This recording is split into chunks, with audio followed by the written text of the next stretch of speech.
What is up, everyone? It's Ryan Gallagher and Ryan Moran here on R&R Talking Football. We're roughly 24 hours away from the draft, and it's a very exciting time. A lot of news and buzz out there right now. The consensus at the top of the draft is once again shaken up. Big surprise, and the Jets are right in the thick of things with the 4th and 10th overall pick, and there's a lot of different reports out there, and we're going to find out here shortly. And this mock draft will be a fun test run for us here. Yeah, so the final day, or essentially 24 hours away at this point. It's crazy that we've gotten here, and I don't think this draft's going to be boring based on everything we've heard. The top of the draft especially is going to have a huge domino effect, and this year I would guess is going to be the most unpredictable year for quite a while. So really looking forward to it, really looking forward to getting some answers, and we'll give you our best guess of what we think the Jets are going to do tomorrow, and of course over the weekend as well.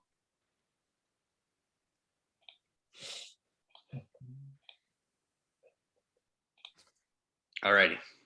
So we're going to get going. The Jets, obviously, we only have picks in the first 5 rounds this year. Well, we have multiple in each round, essentially, besides the third, which is good news for all of us.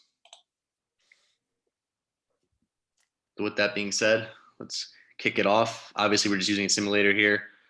We'll try to keep it realistic because I think we all think we have a decent idea, I guess, of what's going the top 3.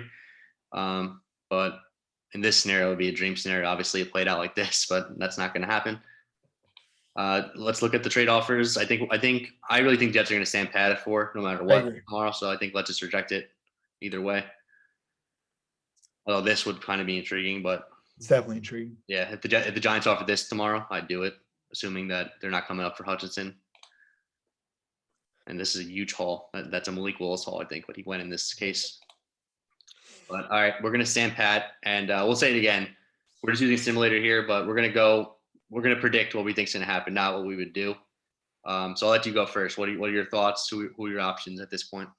So my personal preference would be Kayvon Thibodeaux, but the way things are looking right now, it's sounding like the Jets are going to draft Ike Ekwonu with the 4th overall pick if he's there. And that's personally what I'm going to go with here. And Ike, you talk about arguably the best prospect in this draft, a guy that's got guard and tackle flexibility for the Jets.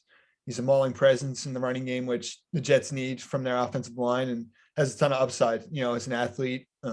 Had some success last year as a pass blocking left tackle. And I think to add Ike to the Jets gives, a bit of an identity that's needed. Just his physical toughness, the presence that he brings. And from a value standpoint, he's a blue chip prospect and worth the 4th overall pick. Obviously, the domino effect becomes what happens with Mekhi Becton. And to be honest, I mean, that is up for grabs, I guess, to be determined. And we'll figure that out as time goes. I mean, for the time being, just draft Ike and allow things to play out. Yeah, I agree with basically the entire statement. Like you mentioned, blue chip prospect, that's been my saying all along when you're picking in the top 5. It's not ideal that we're taking another tackle 2 years later, but at the same time, like, this coaching staff clearly has an issue with Becton. Like, I feel like the front office might be defending him more and kind of pushing for that one more year. But I think he's a top 2 option for us. Now we'll see how the board falls tomorrow. If the Hutchinson rumors are true and he falls to 4, I think that will be the pick, but that's still unexpected at this point, or be a massive surprise. So realistically, I do think it's between Ekwonu, and I still think Sauce is in the conversation. I do. That's kind of debated, but again, I go back to the term blue chip prospect. I feel like both these guys are, but I think it will come down to the trenches at the end of the day on probably both sides of the ball, and that'll probably win out. So I'm in agreement with you. I think if we had to bet, I think I'd go Ekwonu. 100%. Like you said, just the trenches, the background that both Joe Douglas and Robert Saleh have. I would be surprised if it wasn't O-line or D-line. Okay. In this kind of scenario, we only have one trade offer, but just in general, if we do go Ekwonu at 4, are you interested in trading back tomorrow, or you just want to kind of stand pat and get either a wide receiver or an edge rusher? To be honest, I'm open to whatever. I think that flexibility is always the right approach with the draft. And I guess in this case, there's players here with the 10th pick who I certainly feel are worthy of it. But if you get a massive haul, I mean, you can never say never. We only have one offer here. It's 29, 30, 94. Are you moving back this far? No. I'm not moving back this far. I would love to move back even to 20, but this is, we be moving back a lot of spots, which The Jets can't afford it right now. especially if we're taking Aquana at 4, and that might be like a funny statement, but we do need to like address Instant impact players, we right? still have 35, 38. Although I guess you can argue if someone want to take this trade, like I feel like the strength of this class is how strong it is in certain positions. So you would have 29, 30, 35, and 38. That's the only thing I Right. can say back. But I'm with you. Um, you know, at a point, kind of stand your ground, take a best player available, like take an elite talent. And well, in this case, I'd take Trayvon Walker. I think if the board felt like this, but we're not expecting him to be there, nowhere near it. He's going in the top 3 tomorrow. So realistically, I think they would take Jermaine Johnson. Okay. See, I'm torn between JJ and Drake London. Yeah, I mean this would be a crazy scenario. London's still on the board, right? And he's not. He's in like the 20s, I think. Okay, yeah, he should not be ranked that low. But I just feel like Salah went out. Like we gave them an offensive player at first. Like I've always said this, but it doesn't always mean anything. I've always kind of wanted the Jets to go one offense, one defense. But in a case where they strengthen the offensive line, even though I guess some fans, probably even coaches, I guess, would argue that it maybe wasn't necessarily a need at this point. Obviously, it could be a future need if Becton got hurt or they're not going to pay Fant long term. But the fact that they got their guy at 4 in terms of the offense, I think that they're going to throw like we had 32nd ranked defense. I understand that we have other picks in the draft, but I can't see us. And I don't think there should be a scenario where the Jets don't walk out of the first round without a defensive player.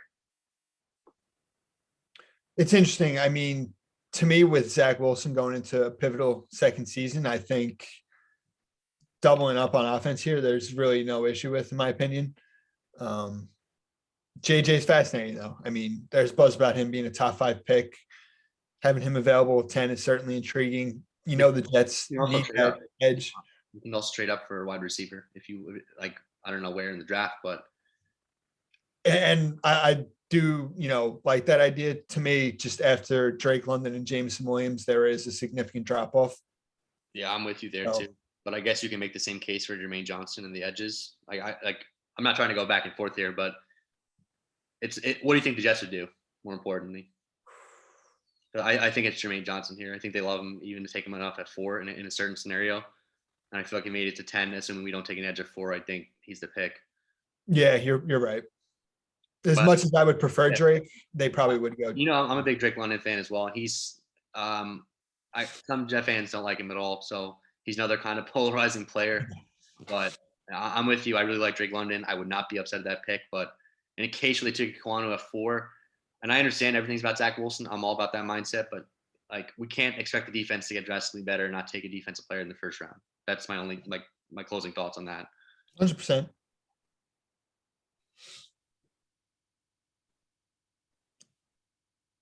But man, I don't know how the Jet fans would feel about that first round because I think this is a really realistic possibility. Oh, it certainly is. So you're looking at receiver, possibly linebacker. Up in this case, obviously we're not going to do it, but do you think they would move up if our first 4 and 10 played out like that? It's tough to say because I just don't know. I feel like we've heard so much buzz about like London with the 10th pick, and we haven't heard very much else, that it's really hard to project, how they feel about any of the other receivers. Okay, so they're giving us future picks in 63. Let's look at the other one. Dolphin, that's too much to go back for the Dolphins, in my opinion. 63, that's the end of the second, right? The second to last pick of the second round. Yes. I'd be more comfortable moving down for 38. What are your thoughts? I agree. I feel like there could be someone similar to Elijah Moore last year that surprisingly falls out of the first round with that 35th pick there that you want to take. And if you want to accumulate future draft capital, I think preferably I'd move down from 38. Yeah. Unless once again, there was another prospect who surprisingly fell. And I think the Jets are not going to stand pat at all 4 picks. Whether they trade back up into the first or I think 38 though is the spot that they'd like to trade down, even 20 or so spots. I think they're good with that because I think they want future draft picks or even more draft picks in this class. 100%. We'll reject it. Unfortunately, I know me and you I would love Lewis Cine. I don't think he's going to make it to 35. Obviously, he did it in this scenario. I don't think he's going to do it in the real NFL draft. let me just see how all right. So Linderbaum also went. and Kobe Dean. Um, yeah. So what positions are you looking at here? I mean, I see I see two players I really like already. It's interesting. Let's look at the receivers first because we didn't take a wide receiver, even though I guess that's not the top of the board right now. Might as well look at the options. All right. So Jahan Dotson and George Pickens would be the top two. I really like Sky Moore here, man. Too. I know he's Oh, ranked. I didn't realize. Yeah, no, Yeah. he's right there for me too. I think he might end up sneaking into the first, but I would, man. The fact that we didn't take a wide receiver round one, I think we almost have to take one now. Yep. I think I'm taking Sky Moore. Are you okay? But let's have a debate. Or unless you want Sky Moore too. Well, I'm just trying to think of who the Jets would take out of you them. want to take maybe the best player available and just stand pat to take a wide receiver at 38 because it's only 3 picks later. It's tough. What best players available? Jaquan Brisker. I think. Well, I don't think Walker's apparently getting top 20 vibes now. I agree. He's not going to probably be there. That would be a dream, absolute dream. Me and you, big fan of Travis Jones. Travis Jones. And we still have Chad Muma. Chad Muma. So Kyler Gordon. Kyler Gordon. Favorite. I mean yours. I think those are really the only considerations. It's tough. This is tough. But I think this is maybe a scenario where the Jets kind of end up tomorrow. Oh, absolutely. I mean, those three receivers, I just don't know how the Jets would value them. That's the thing. Like Pickens I love Pickens. I do too. Apparently like he's off some teams' boards. Like he's kind of a controversial player among the NFL. So I just don't know where. I don't think he goes in the first round anymore, even though I thought his talent and I thought he was going to a couple weeks ago. I just don't think that's happening now.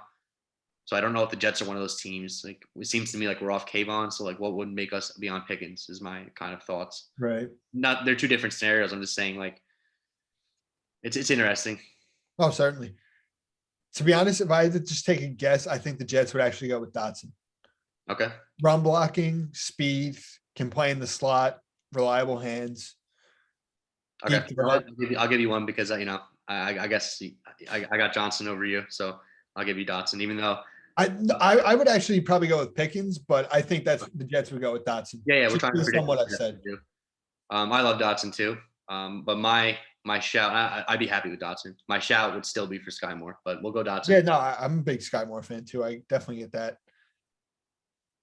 Okay, so all right, so Muma went and McCreary. I don't think we were taking McCreary. No. All right, so we did take a wide receiver. Yep. This I one. I think 63 is too far to drop. Yeah, we got a 2023 second in this scenario.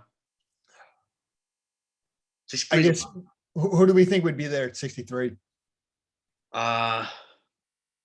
Linebacker, safety. Yeah, it's a good question. I'm more so intrigued by the 2023 second. I'm with you on that. And I do feel like Douglas will kind of like he would love that. He would like have I'm saying it's tough. But, I mean, look at how much future draft capital he got for this year. Trading Jamal, Sam. And this year, and next year we have none. I believe maybe a couple late-round picks, mid-round picks. Right. In terms of the top of the draft, we have none. Just take a look and let's see who would probably be there at 63 that we would want before doing it. All right, let's see. I do think a trade down here could realistically happen. So we got our wide receiver. Let's look at the defense side of the ball, right?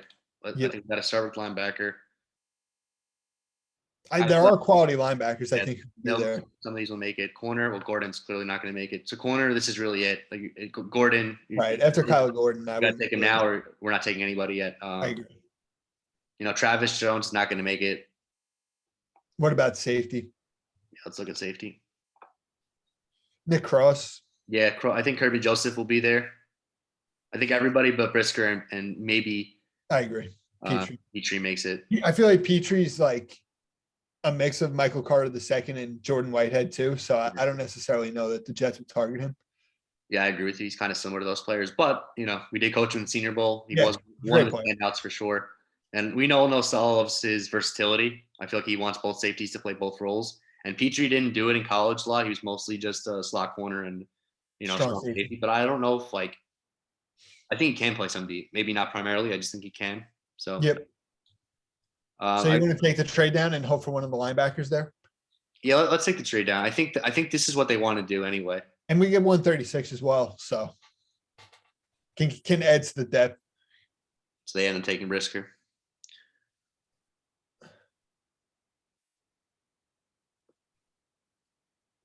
So looks like the board's Especially on day 3, I feel like the depth offensively has to improve at tackle, receiver, running back, tight end. So I do like having that as well. Well, we did take Quanu, so I mean, we still need a center, I think. I'm just unsure if Becton will still be with the team. That's what my thinking with that is. Okay, you want to move down 2 spots for 157? I think we'll just stand pat here, honestly. Yeah, I agree. I don't know if they would even offer a type of trade like that. All right. So Kenneth Walker fell here. That's interesting. Surprising. Definitely not, I guess, in terms of need, maybe number 1 or number 2, but the board kind of fell nicely for us. I mean, Raymond would have been a huge consideration here if we didn't take Equanu at 4. Yep. I think he would have been the pick here if we didn't take Equanu at 4. Let's look. I like Drake Jackson. We did take Jermaine Johnson though. Let's look at safeties. I think both of our, so like we predicted, Cross was here. Kirby Joseph, I really like. The linebackers. And keep in mind, we are picking at the top of the 3rd round, so we could probably get 2 of these guys here. Defensive tackle, I think we'll wait for this one, even though there's some. Right. I think Mathis is the only one who would fit with the Jets' needs as a true nose. I agree. I'm a huge fan of him too. For me, man, I gotta go Troy Anderson. I think. Can you just take? He was like one of the few linebackers I saw. I just want to see who else is there. Yeah, sure. But I'm with you on Troy Anderson.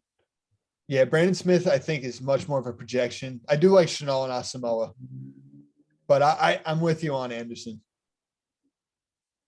Ton of coverage ability, great athlete. And a massive need, more importantly, with all the things said, massive need. So a guy that I think you and a lot of Jet fans want in the 2nd round is linebacker. Absolutely. I think we'll stand pat here as well for some good talent.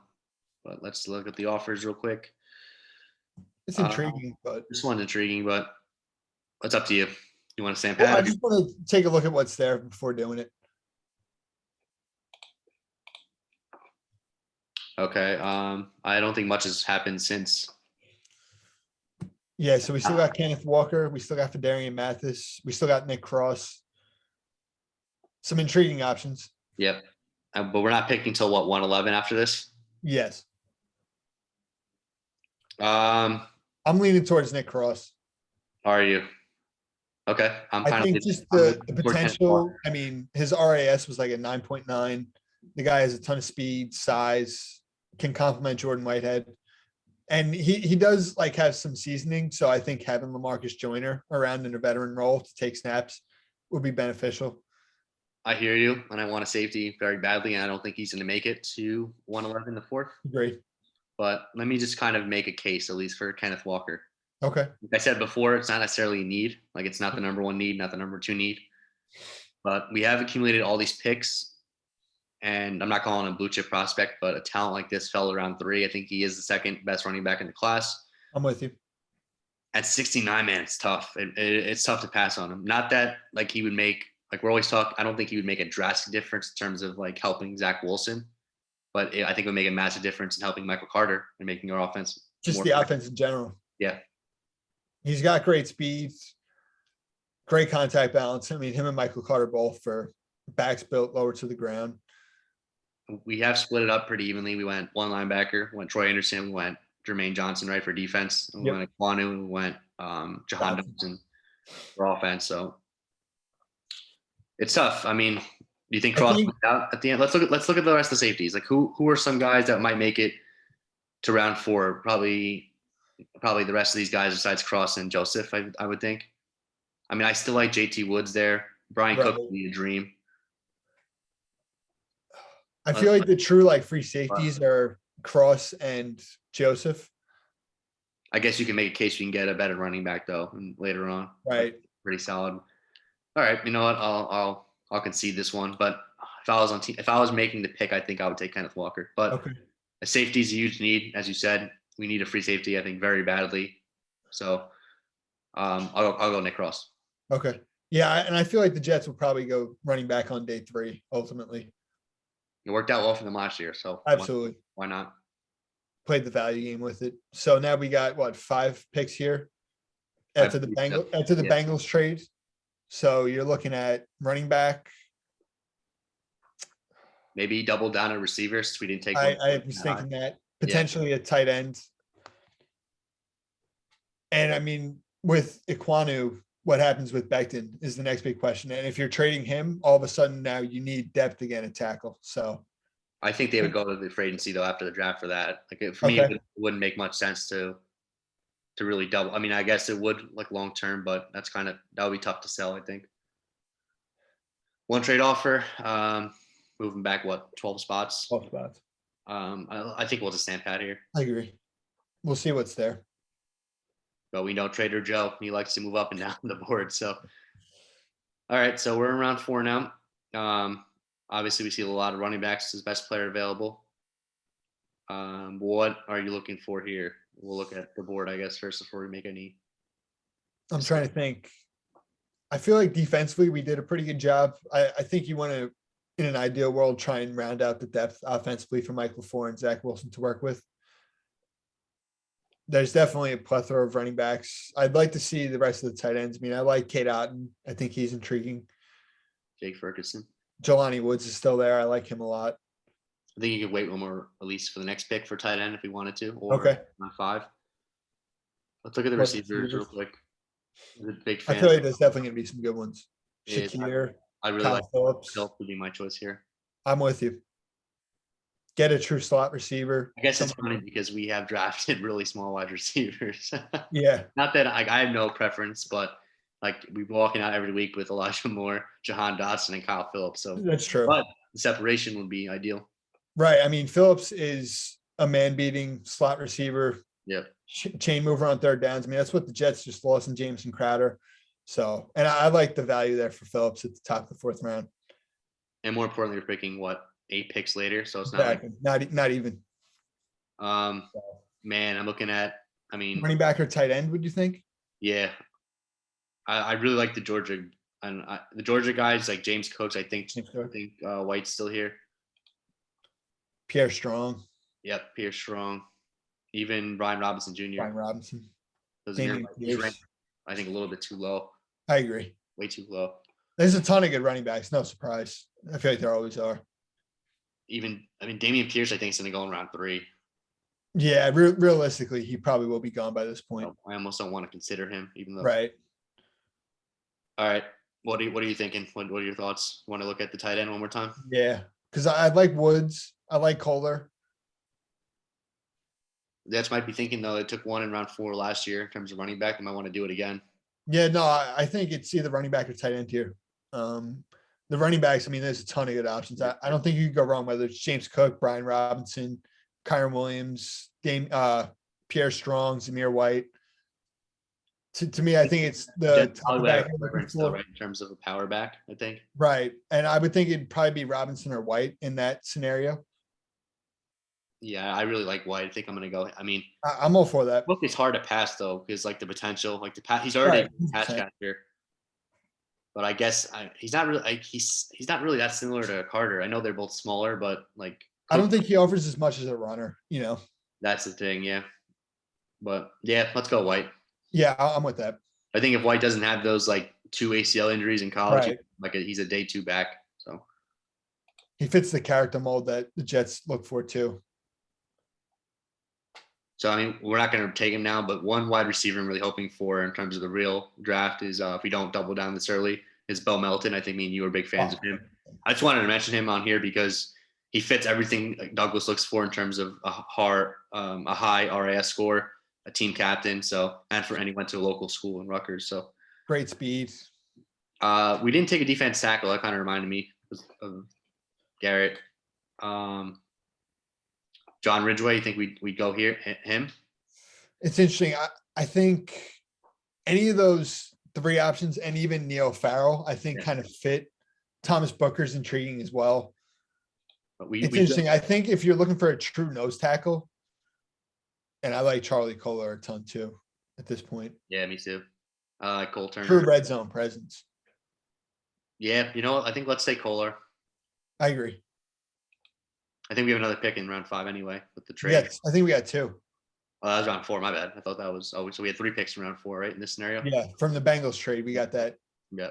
So now we got 2 picks. What positions are you looking at here? One's got to be defense tackle, I think, Okay, and maybe offensive line. to round it out. Yeah. I guess we can see what's there. Let's look what's there. Yeah. So we did take Iquanu. I mean, Walker, I think is gonna go higher than this, so I don't Agree. really want to consider him. Let's look at. I think we need a little bit of interior. No, I think the Yeah. center's kind of gone. Alec Lindstrom, I guess, would be interesting. Yeah, him or Fortner. Anything in the interior, the guards, or no? The guard. Um, I think Sawyer will be long gone by this point, realistically. yeah, So more than likely. So yeah. there's a couple of intriguing options there, though. All right, so let's Cordell Patterson, Dylan we- Parham. take care of this first. I guess if you want to see what's at D tackle, all those guys are still there. Yeah, I hold on. think the UCLA kid probably fits the need that the Jets have most, but I don't know if he's a better prospect than Ridgeway, Booker. Henningsen is pretty interesting. Yeah, I think they do. I mean, you're picking around 5 here. I think you kind of just get that need at this point. Like, I think we need a nose tackle. So let's just take the UCLA kid. Yeah, I'm with that. And he's a good run stuffer. So, which guard or center here would you look for? Maybe someone who can do both, honestly. Yeah. Probably Lindstrom. Okay. What about you? There's a lot of good options. I mean, West, I like Parham. Memphis. Yeah. Parham is interesting.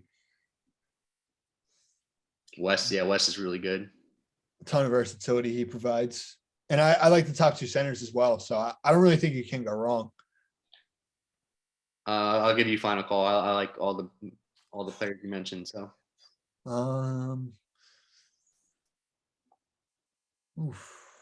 I think I'm leaning towards Fortner. I got to be honest.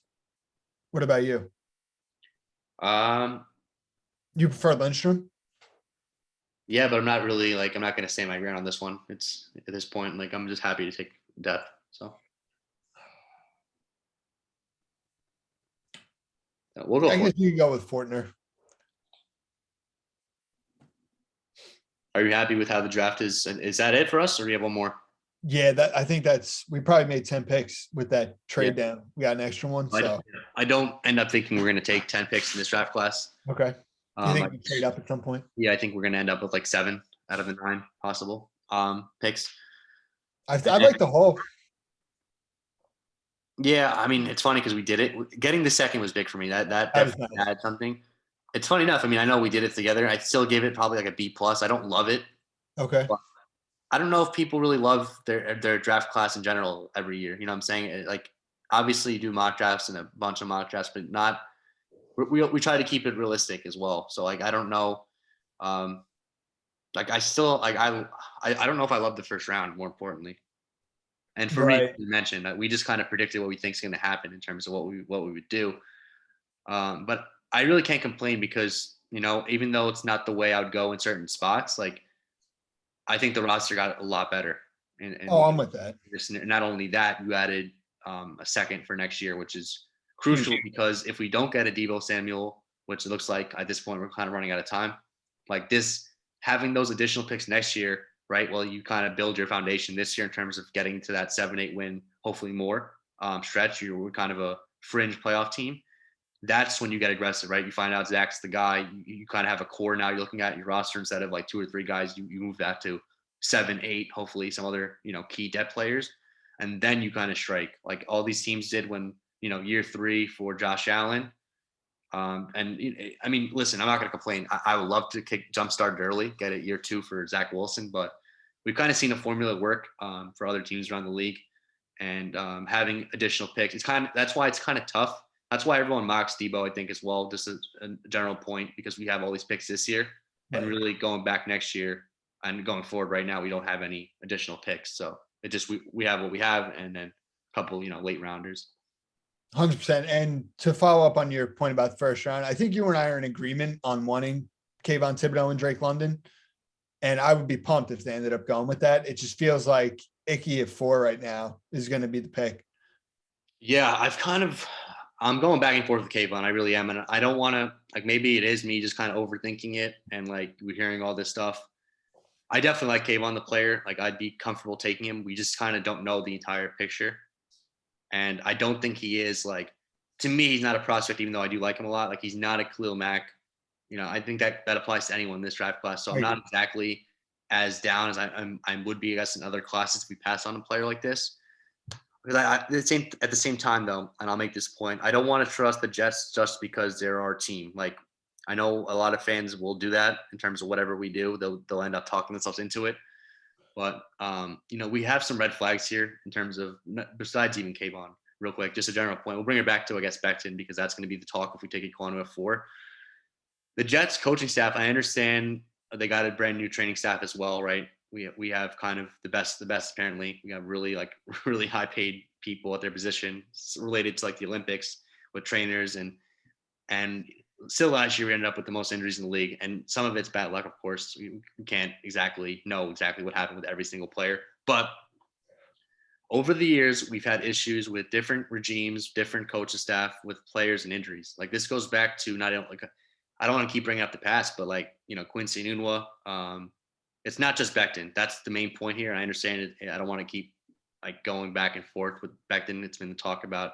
He's been the talk every day, essentially for weeks. But the main point is, I guess I don't trust the Jets in general 100%. I don't. So that's the only point I wanted to really say. Right. And I'm with you. I don't think there is a Myles Garrett, Nick Bosa, Chase Young type of edge defender in this draft, but Kayvon was such a highly recruited prospect out of high school, was productive since his freshman year, all 3 years of college. And to be honest, I think when he develops a consistent pass rush plan, like I think he's got some untapped potential to his game. He's a great athlete. And like, I think you and I both want him badly, but this is always a tricky thing with the draft. I mean, there's only so much information about these players as people that we know. And that's what makes it so hard. I trust that the Jets draft Kayvon. I'm totally with it, but Icky is such a safe and exciting prospect that either way, like I would be pumped. So yeah, and we kind of explained our thought logic when we are picking at 4. It just kind of, I guess we'll circle it back. We'll end it this way just because realistically that's the one everyone kind of tunes into. That's the one. Like when you pick someone at 4 and 10, you're expecting them to become, a cornerstone of your franchise. So it's intriguing because, if Becton had played really well last year and it was Fant who just didn't end up playing well, Ekwonu would be a no-brainer. Honestly, and it's I can't believe we gotten here with Becton, but this is where we've gotten. Like it was kind of leading this way the entire time. Unfortunately, I still don't want it to end up this way. I'm kind of prepared for it. Like I want to get Becton one more chance, even with regardless of Ekwonu. One other note to mention, because it does tie into this whole tackle debate, is the Jaguars gave Cam Robinson a long-term deal today, or at least a 3-year extension worth, I believe, $18 million per year. So that's a lot of money, and that's probably what Fant's looking at. So I kind of wish we had gotten Fant done like months ago or weeks ago. Probably would have gotten him at 14, 15. Now you're looking at 18 or 20, which might even tie into the whole Ekwonu thing again, because my best case scenario would be keep all 3, right? And Becton and Ekwonu went out, and then you're good. You don't got to worry about a contract for a couple of years. Obviously, I don't think that's going to happen that way. Like the Jets love George Fant, the front office loves him, the coaching staff loves him. But that is something to notice, I guess, of note. Do the Jets, even though they love him, just because you like a player and he's a team leader, is he worth $18 or $20 million? I don't know, because we've seen him grow as a player here for sure. Like people laugh at us when we signed him. He ended up being a bargain really for his contract. But at the same time, you're paying someone of what he's going to do, not what he did do. And I don't think 30, 31 is that old anymore for a tackle. But it's just something to note. Like the Jaguars have reset the market at other positions before. At wide receiver, we've seen the chain effect. Maybe that's another small reason why they could take Ekwonu. Absolutely. It's fascinating, especially because George Fant was made available to the media today and said that they've already discussed a long-term contract extension. So it's definitely something as the draft's worth keeping an eye on. All right. Well, thank you guys for joining us. This was fun. I can't wait to get this. I can't wait to recap what we done. So 100%. anyway, guys, we'll talk to you guys soon and have fun watching the NFL draft.